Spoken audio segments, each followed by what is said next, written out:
राजन शिकार के धोखे में, तुमने धोखे में मारा है। चलो, तुमने धोखा किया कि जानबूझ के भगवान न्याय करेगा। हो गया शिकार अगर मेरा, हमने मान लिया धोखे से मारा, तो इसमें दोषी नहीं आप। आ गया था अंतकाल मेरा। धोखे से मारा है तो मेरी मौत आ गई थी, मान रहा हूं। इसका न्याय भगवान करेगा, मैं कुछ नहीं करता हूं, मैं कुछ नहीं कहूंगा। मेरा ये अहोभाग्य है कि है मोक्षदायिनी ये अवधपुरी, ये पावन सरयू की धारा है। मेरी मृत्यु कहां हो रही है? अयोध्या में। ये तो मोक्षदायिनी पुरी है, और अयोध्या में भी कहां? पावन सरयू की धारा है, सरयू नदी में।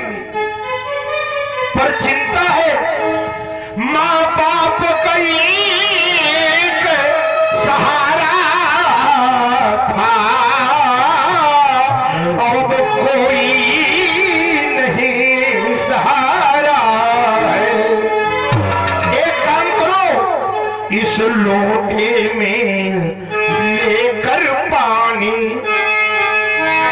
जाओ, उनको स्वयं राजन पिला देना।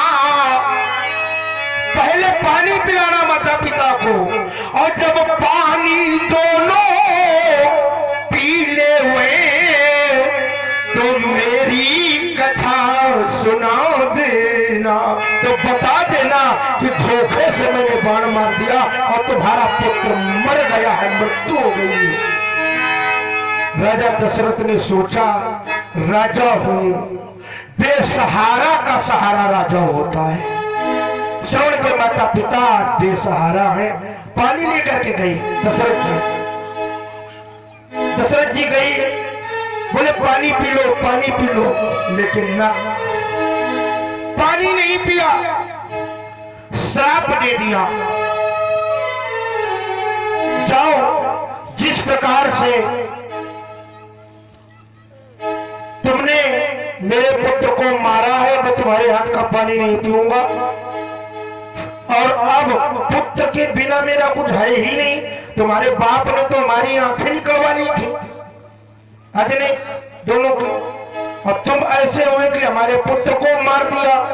अब खाना पीना करके क्या करना है? फिर ऐसे राजा का जिसने वंश समाप्त कर दिया। जाओ, नहीं खाएंगे, जाओ, तुम्हें श्राप देते हैं। जिस प्रकार से मेरी पुत्र के वियोग में तड़प तड़प करके मौत हो रही, इसी प्रकार से तुम्हारी भी मौत हो। और दशरथ ने की दिलासा, लेकिन दिला न पाया। दिलासा दी दशरथ ने, दी दिलासा, लेकिन दिला न पाए। और पानी लिए खड़े थे, पानी पिला न पाए।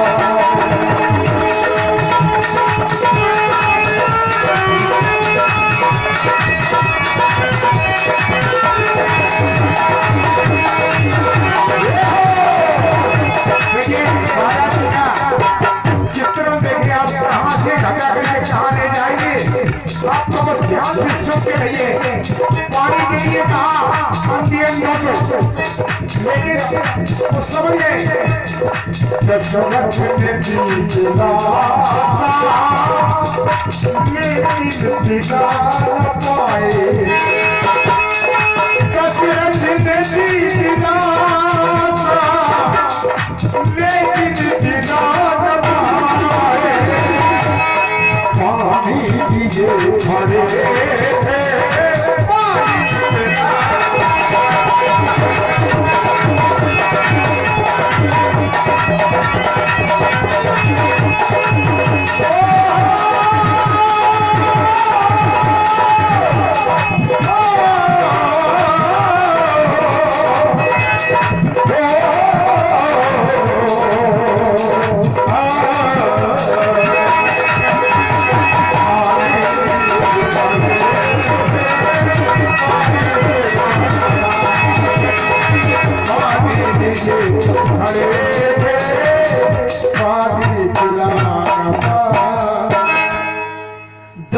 सोचा गलत किया है, निर्दोष बालक को मारा है। माता पिता की सेवा करने वाला बालक था, धर्मात्मा था।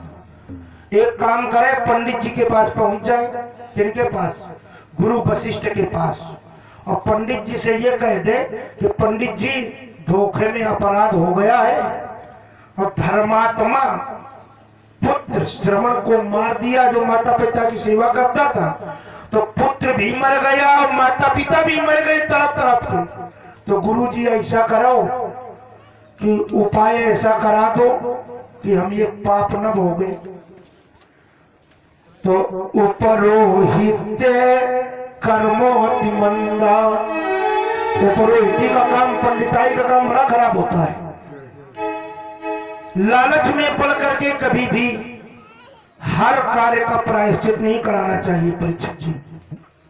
पर वशिष्ठ जी ने सोचा, ब्रह्मज्ञानी थे, दशरथ ने बहुत बड़ा पाप कर दिया, जघन्य अपराध कर दिया, और उस पाप का प्रायश्चित कराएंगे तो हमको बहुत माला फेरनी पड़ेगी। तो चाहे दशरथ काटे चाहे पंडित जी काटे, तो भाई कौन ज्यादा दिन तक माला रगड़ेगा, इसलिए मरने दियो। गलत किया है। वशिष्ठ जी ने उठाया कमंडल, और जब जान गए कि दशरथ आ रहे इस काम के लिए, क्योंकि वो ब्रह्मज्ञानी थे और उनका पुत्र था, वो भी पंडिताई सीखता था, जिसका नाम था वामदेव, जो गुराज निषाद हुआ है। वामदेव वो भी विद्वान था, प्रकांड विद्वान था। कहा वशिष्ठ जी ने, अरे वामदेव तू भी उच्च कोटि का पंडित है, तू भी ज्ञानवान है, बुद्धिमान है। मैं तो जा रहा हूं, पाप का प्रायश्चित नहीं कराऊंगा, पर तुझसे वो कहे दशरथ तो तू भी प्रायश्चित न कराना। पर पंडित बड़े दयालु होते हैं, इनके पैर पकड़ लो, पैरगी कर दो, बस खुश। वहां गए, बोले कहाँ गए गुरुजी? तो बताया गुरुजी पता नहीं किसी काम से चले गए, जंगल की ओर गए, कुछ काम होगा। बोले आज बहुत जरूरी काम था, एक अपराध हो गया। पूरी कथा सुना डाली। बोले इसका प्रायश्चित कराना था, और तुम ही मंत्र पढ़ दो, तुम ही पढ़ दो, तुम ही तो पंडित हो। तो इन्होंने सोचा कि क्या बताएं, उसे तो गुरुजी मना कर गए हैं। और दशरथ ने पैर पकड़ लिए, रे पंडित जी, और पैर दबाने लगे। करो, बोले लाओ, संकल्प बोल दिया, इन्होंने प्रायश्चित करा दिया। दशरथ तो छूट गए श्रवण के बद के पाप से, चले आए। मरे कौन? पंडित जी। बोलिए कृष्ण कन्हैया लाल की जय।